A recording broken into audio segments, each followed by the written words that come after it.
um capelão. Quem era Isaías? Um sacerdote. Quem era Isaías? Um instrumento da corte, para elevar o nível espiritual das pessoas, mas através do seu muito falar, ele descia esse nível. O Senhor vai nos dizer lá em Mateus capítulo 12, verso 36 e 37. Tenhamos muito cuidado, porque toda palavra ociosa que sair dos lábios do homem, ela vai servir no dia do juízo para a nossa condenação ou para a nossa justificação. Vivemos em um mundo onde nós não paramos mais para ouvir ninguém. Uma história tem duas vertentes. Uma história tem dois lados. Mas a primeira que chega aos nossos ouvidos, nós temos como fato e verdade. E o Senhor nos fala nesta noite que para vivermos o seu propósito, nós precisamos frear a nossa língua. Nós precisamos ter domínio sobre a nossa língua, domínio sobre o que falar. E nós precisamos ouvir mais, nos colocando no lugar do outro. Essa é a primeira característica, ouvir. A segunda característica desta mulher que nos chama a atenção é que quando ela ouve o seu servo, ela agora vai agir. A segunda é agir. E ela vai agir de que forma, irmã Thaís? Ela vai sair corajosamente, com pressa. Ela vai pegar generosas provisões. E ela vai cavalgando um jumento pelo monte, ao encontro de 400 homens famintos, raivosos e desejosos de vingança. Ela vai ao encontro daqueles homens. E qual era o cenário de Abigail? Era um dos melhores? Não. Era um dos piores. Não era favorável. Era um cenário que poderia vir luto, poderia vir destruição para dentro da sua casa, para dentro do seu lar. Ela tinha um homem bruto, um homem maligno, um homem duro. E aquele não era o primeiro sofrimento da vida de Abigail. Abigail poderia ser uma mulher frustrada, cheia de dores, cheia de complexos de inferioridade, cheia de doenças da alma. Mas Abigail tomou uma atitude, se levantar. Abigail tomou uma atitude, agir em meio à dor. Porque o processo, ele não é só de flores. O processo do propósito tem espinhos no caminho também. Tem feridas no caminho também. E você precisa saber o momento certo de agir, de se levantar, deixar de estar prostrada, tendo como se vítima. Porque tu não és vítima. Tudo aquilo que tu passou foi necessário passar. Tudo aquilo que tu passou foi para que o nome do Senhor fosse glorificado na tua vida. Então pega essa dor, pega esse cenário, te movimenta, te levanta e vai agir. Ela foi agir. Mas em Thaís dói, e a senhora não tem noção do quanto dói, do quanto o caminho é torto. E o Senhor te diz nesta tarde, onde está escrito em Isaías 45, versos 2: eu sou aquele que voa diante de ti, endireitando os caminhos tortuosos, quebrando as portas de bronze e despedaçando os ferrolhos de ferro. Eu sou esse. Eu sou o Senhor. Eu sou o que sou. Eu sou. Ele quem faz.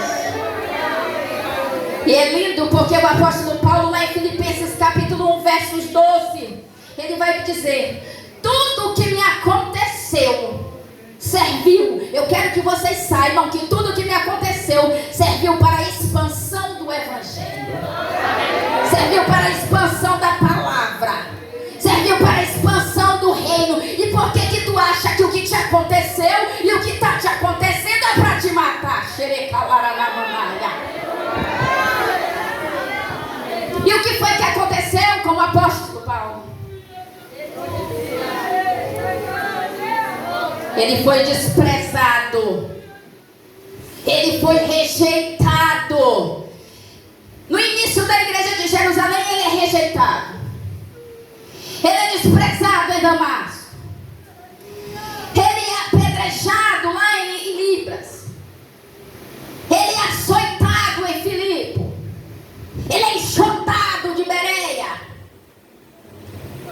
Ele vai implantar uma igreja lá em Corinto e quando ele chega, as pessoas olham para ele e dizem: é impostor. Lá em Éfeso ele vai lutar duramente contra feras, lutas terríveis, a ponto de desfalecê-lo. Ele vai para Roma, ele sofre um naufrágio, ele é picado na ilha de Malta por uma serpente. Ele chega em Roma algemado, preso. Mas ele chega em Roma preso, dizendo: tudo isso é para o engrandecimento e crescimento do reino. Quando ele chega em Roma, ele é aprisionado com um soldado romano. E ele não foi se lamentar e chorar. Aprisionado com aquele soldado, ele foi pregar a palavra. A elite de Roma foi alcançada através da prisão do apóstolo Paulo. Foi através da prisão do apóstolo Paulo que ele escreve as cartas aos Efésios, aos Filipenses, aos Colossenses. Então existe um propósito para a dor, existe um propósito em meio ao sofrimento. O apóstolo Paulo, ele entendia: eu não sou prisioneiro de César, mas eu sou prisioneiro de Cristo. Eles podem limitar os meus passos, eles podem limitar os meus movimentos, mas eles não podem limitar a palavra, eles não podem limitar a oração, eles não podem limitar a tua adoração. E ele procura os verdadeiros adoradores que o adorem em espírito e em verdade. O homem não pode. O homem pode te prender, o cenário pode te prender, mas a palavra, a oração, a adoração que sai dos teus lábios não pode ser presa. Entenda isso. E é a arma mais forte que você tem. Não existe outra. Com as outras você perde, com essa não. E aí aquele homem que já sofreu tanto, aquele homem já idoso, já velho, entre linhas, cansado de padecer, de sofrer pelo seu ministério, de sofrer por aqueles que Deus mandou ele amar e cuidar. Aquele homem que já tinha sido humilhado, desprezado, rejeitado, suportado. Aquele homem vai chegar velho, com o corpo enrugado, enrijecido. Ele vai olhar e ele vai dizer: o propósito maior na minha vida está lá em Filipenses capítulo 1, verso 20. É que o nome de Jesus Cristo de Nazaré seja engrandecido nesse meu corpo velho, seja em vida ou seja em morte. O propósito maior de Paulo era que o nome do Senhor fosse engrandecido. É meio tudo isso que ele havia passado. Talvez você olhe para você hoje e diga: eu estou cansada. Eu estou como o apóstolo Paulo. Eu já sofri tanto. Eu já padeci tanto. Eu já suportei tanto. E você olha para o seu corpo, você olha para a sua pele, você vê os calos do ministério. Você vê o calo do propósito. Teu corpo está cansado. Tu te encontra cansada a ponto de desistir. E aí o Senhor me trouxe lá de São Luís para te dizer: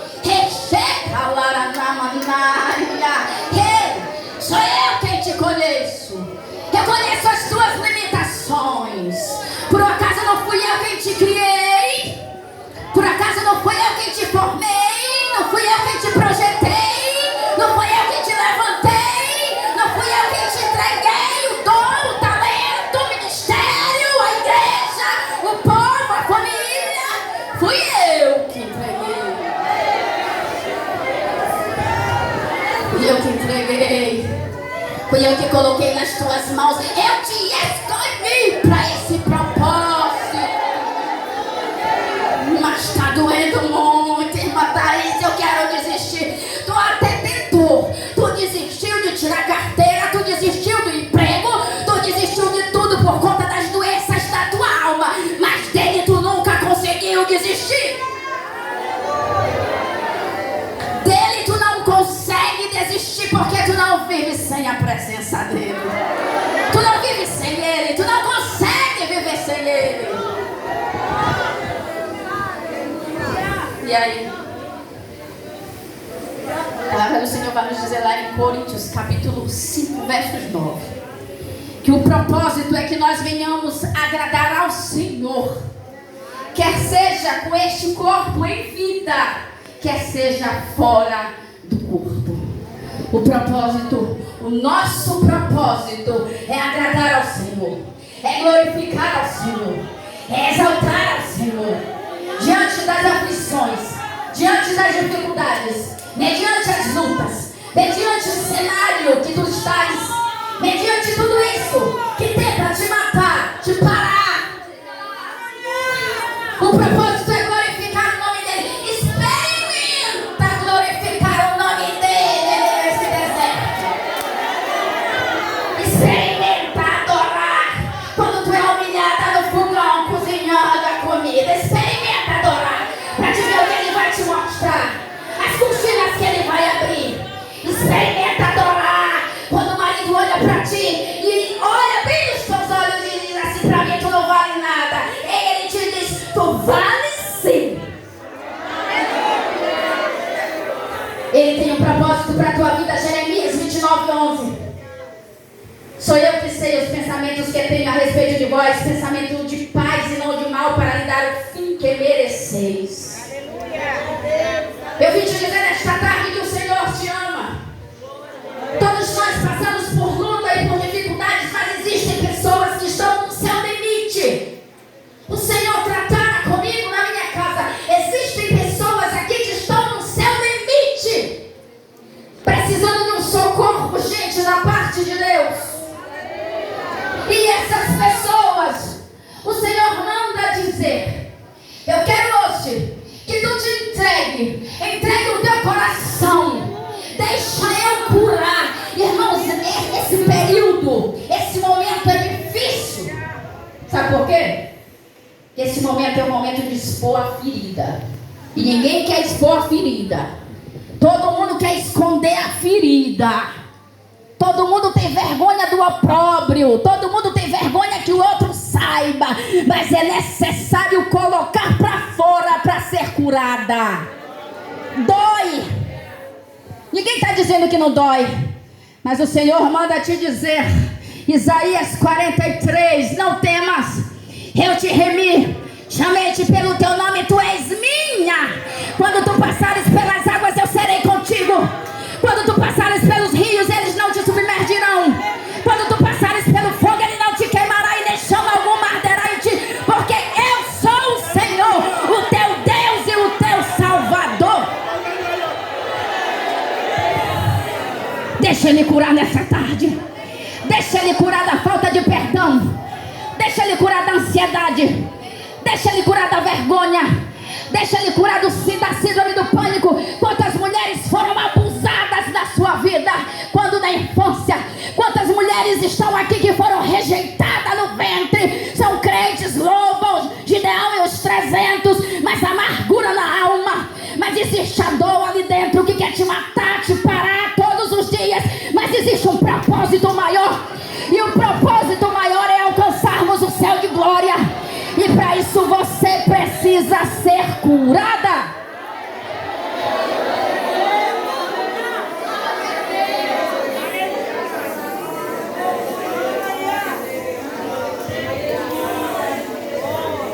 E aí aquela mulher pega aquelas generosas provisões rápido e vai ao encontro. Ela vai agir, ela vai ao encontro daquele exército. Ela poderia, diante daquela situação, dizer: não, eu vou correr, eu vou fugir. É livramento, vai matar Nabal, o doido, deixa matar. Não, sabe o que ela faz? Ela vai interceder por um homem duro, por um homem maligno. Ela foi se arriscar. E quando ela olha Davi, ela se apressa em descer do jumento. Isso é uma coisa que nós temos deixado de fazer nos dias de hoje. Nós temos deixado de nos apressarmos em descermos à casa do oleiro e descermos na presença do Senhor. Temos tempo para tudo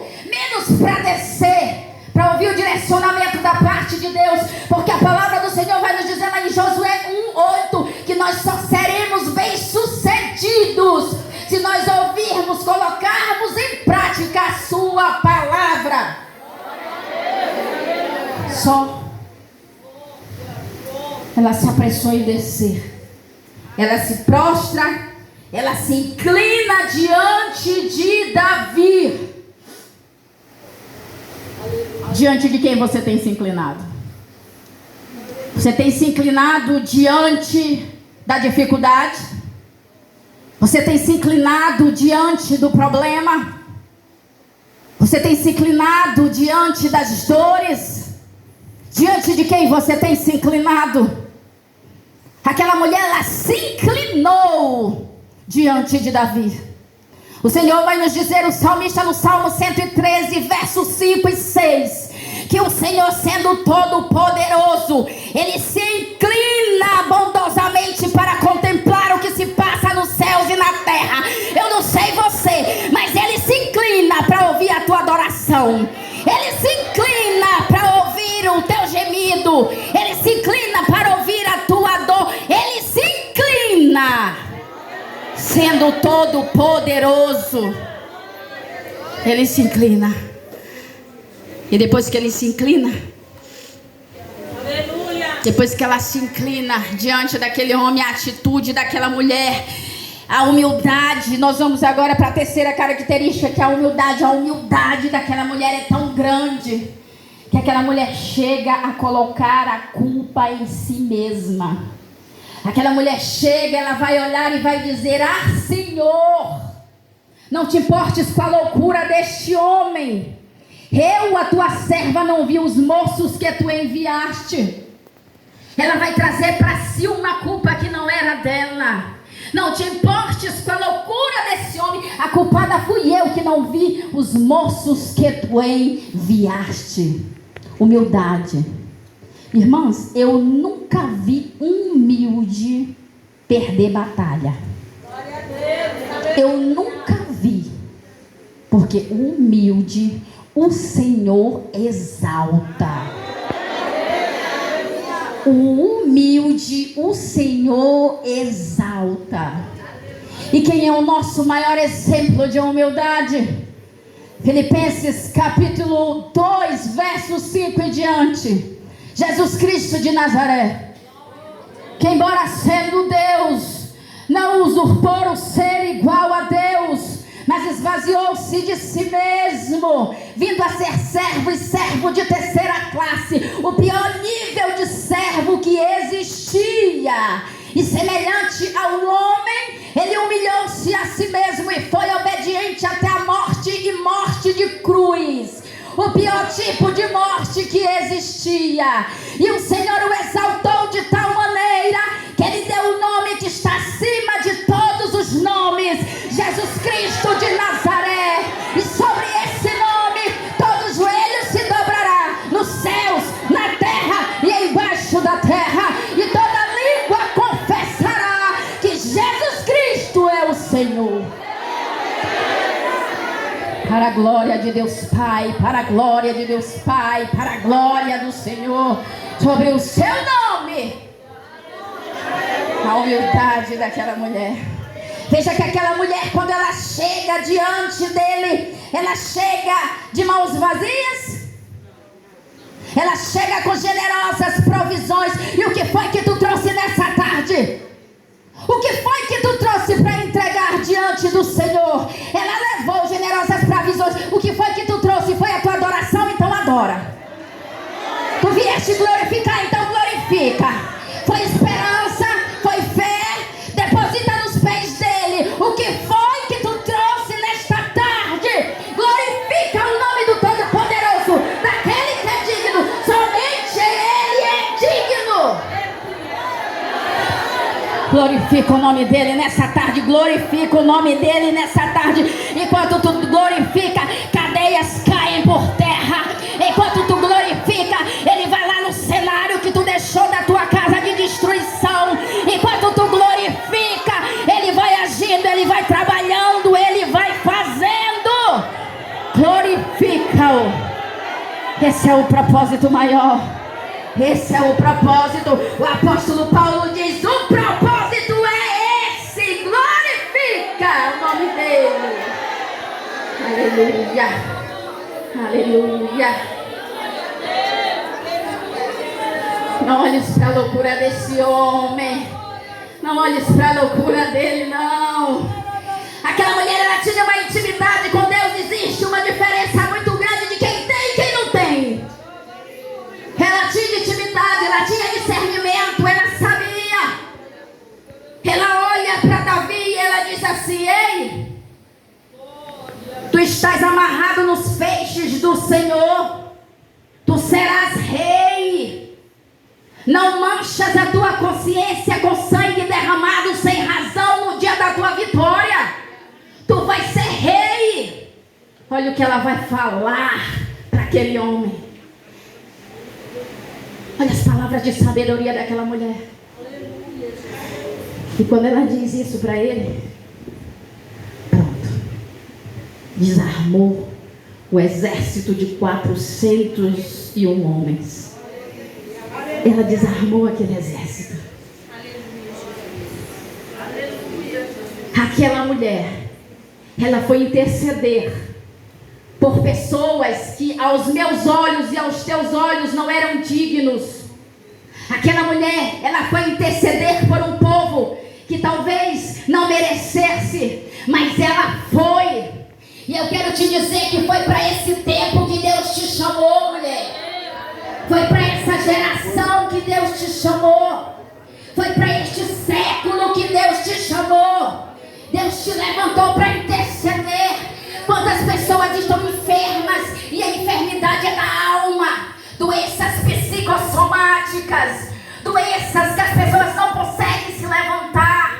É a queda no cabelo que não passa, é a dor no estômago que não tem remédio, é a dor na articulação coxo-femoral que não sai, não aparece em nenhum exame de imagem, porque a doença da alma é a doença do século, é a opressão, é a depressão, é a ansiedade. E às vezes você olha para essa pessoa e diz: não falou comigo, não me olhou, ele é doente, é ela. Deus te levantou com autoridade na terra para curar. Ei, tu és fonte, jorra dentro de ti uma fonte de água viva. Tu és curada, tu és curada. Foi para essa geração que Deus te chamou, mulher. Foi para esse tempo. Irmã Thaís, mas dói. O ministério dói. Carregar essas irmãs dói. Às vezes eu me sinto só. Às vezes eu quero ajuda. Às vezes eu quero alguém, um ombro amigo. E tudo isso eu não tenho. Às vezes dói. Mas eu quero te dizer que esse Nabal, que essa mulher, que essa pessoa que te fere, só está de pé por causa do teu pagar de preço. Só está de pé por causa da tua intercessão. Só está de pé porque tu não desistiu do propósito. Só está de pé porque tu te humilha, porque tu suporta, porque tu passa tudo, mas não deixa a presença. É só por isso que elas estão de pé, porque tu não abandonaste o propósito e nem vai abandonar. Só quem não vai abandonar, levanta o dedo, levanta o braço, glorifica, me ajuda, eu estou finalizando. Só quem não vai parar, só quem não vai parar, mediante a dor, mediante a luta, mediante o sofrimento, só quem não vai parar, glorifica, exalta, em nome de Jesus.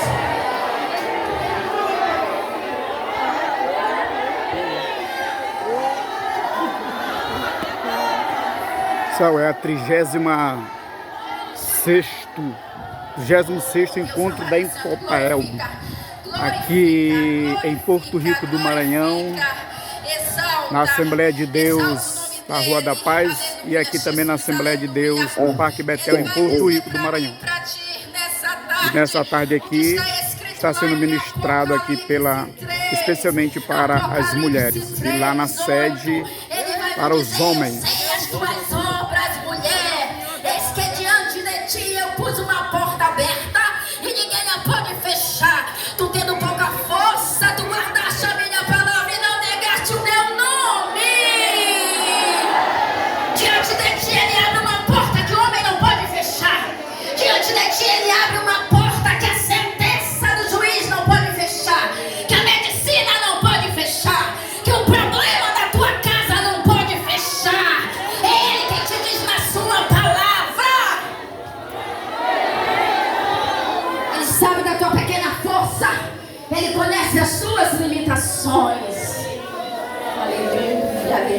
aleluia.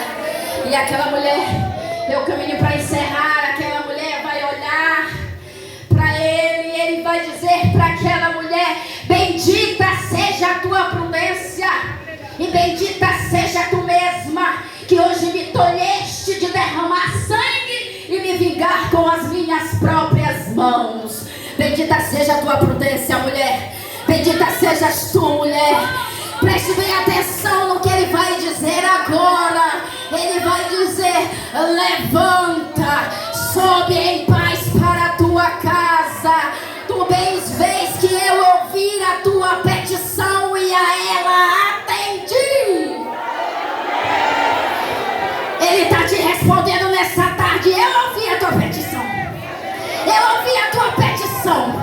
A ela eu atendi. Tu vai voltar para casa hoje com a petição que ele já recebeu e ele já resolveu. Ele te diz na sua palavra: eu ouvi, sobe em paz para a sua casa. Te coloca de pé nesta tarde. Te coloca de pé. Eu gostaria de chamar a irmã Luciana para nos trazer o hino. Nós iremos encerrar. Te coloca de pé, glorificando, exaltando. Oh, aleluia. Ele vai dizer na sua palavra, lá em Apocalipse 3:11: eis que venho sem demora. Guarda o que tens para que ninguém tome, ninguém roube a tua coroa. Guarda o que ele te entregou. Eu sei que o Senhor quer curar mulheres nessa tarde. Eu sei que o Senhor quer curar mulheres neste lugar. Te entrega o teu verdadeiro louvor, a tua verdadeira adoração, enquanto a irmã vai louvar. Eu quero perguntar se existe no nosso meio alguém que queira vir aqui na frente, alguém que queira entregar a vida ao Senhor. Se existe no nosso meio alguém que queira se reconciliar. Se existe aqui no nosso meio alguém que reconhece: eu estou enferma, eu estou ferida, eu estou doente, eu preciso desse socorro. Alguém que queira receber uma oração. Eu sei que está apertadinho, mas se der para você vir, venha, eu quero orar por você, juntamente com a igreja do Senhor. Aleluia. Enquanto a irmã vai louvar, você vai fechar os teus olhos.